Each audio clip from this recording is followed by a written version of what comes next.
Hello everyone, welcome to our channel. అందరు బాగున్నారా? మేము కూడా బాగున్నాము. ఈరోజు వచ్చేసి మన ఛానల్లో కస్టర్డ్ పౌడర్తోని ఫ్రూట్ సలాడ్ని ఎలా చేసుకోవాలన్నది చూపిస్తున్నాను. ఫ్రూట్ సలాడ్కి కావలసిన పదార్థాలు: దానిమ్మ పండ్లు, కాజు, యాపిల్, బనానా.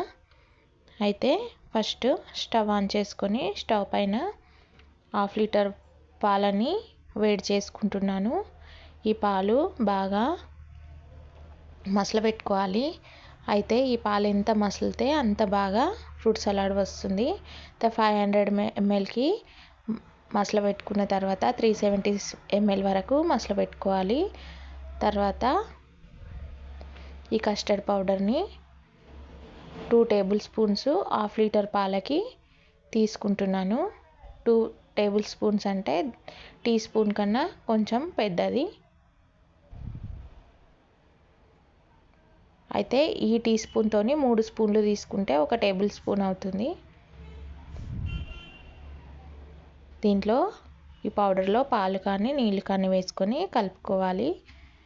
ఇప్పుడు ఈ చక్కెర పాలల్లో 1/2 లీటర్ పాలకి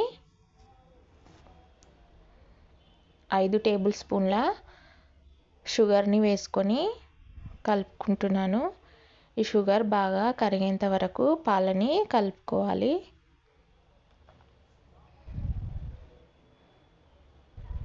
ఇలా పూర్తిగా చక్కెర కరిగిపోయిన తర్వాత ఈ కస్టర్డ్ పౌడర్ పేస్ట్ని ఈ పాలల్లో యాడ్ చేసుకోవాలి. అయితే ఈ పేస్ట్ని వేసుకునేటప్పుడు కలుపుతూనే ఉండాలి. కలపకుండా ఉంటే ఉండలు కడుతుంది. అందుకే వేసుకుంటూ కలుపుకోవాలి. బాగా ఇలా కలిపితేనే ఉండలు కట్టకుండా ఉంటుంది.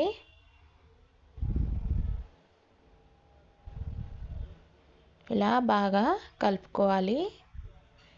ఇది పూర్తిగా పొంగొచ్చి మసిలిపోయిన దాకా ఉంచేసి చల్లార్చుకోవాలి. ఒక 1/2 అవర్ చల్లార్చుకున్న తర్వాత ఇప్పుడు మళ్ళీ చూపిస్తున్నాను. ఇది చల్లారిన తర్వాత ఫ్రూట్స్ని ఈ కస్టర్డ్ మిల్క్లో యాడ్ చేసుకోవాలి. ఈ ఫ్రూట్స్ కాజు, దానిమ్మ గింజలు, యాపిల్ ముక్కలు, బనానా ముక్కల్ని వేసుకొని ఈ ఫ్రూట్స్ అన్నిటిని వేసేసుకోవాలి. మీరు ఎక్కువ క్వాంటిటీ చేసుకుంటే ఎక్కువ ముక్కల్ని తీసుకోవాల్సి ఉంటుంది. నేను 1/2 లీటర్కి ఇంత తీసుకున్నాను.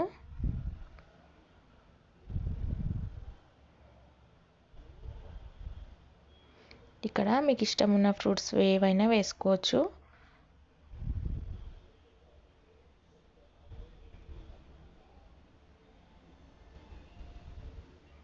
ఎండాకాలంలో అయితే చల్లగా ఫ్రిడ్జ్లో పెట్టుకొని తింటే చాలా టేస్టీగా ఉంటుంది.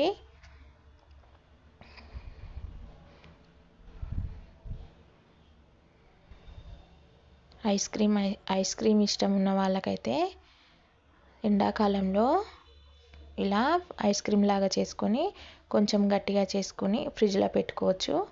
పెట్టుకుంటే ఎప్పటికప్పుడు తీసుకొని తినేసేయచ్చు. ఈ కస్టర్డ్ మిల్క్తో ఫ్రూట్ సలాడ్ చాలా టేస్టీగా ఉంటుంది. ఈ ఫ్రూట్ సలాడ్ కనుక మీకు నచ్చినట్టయితే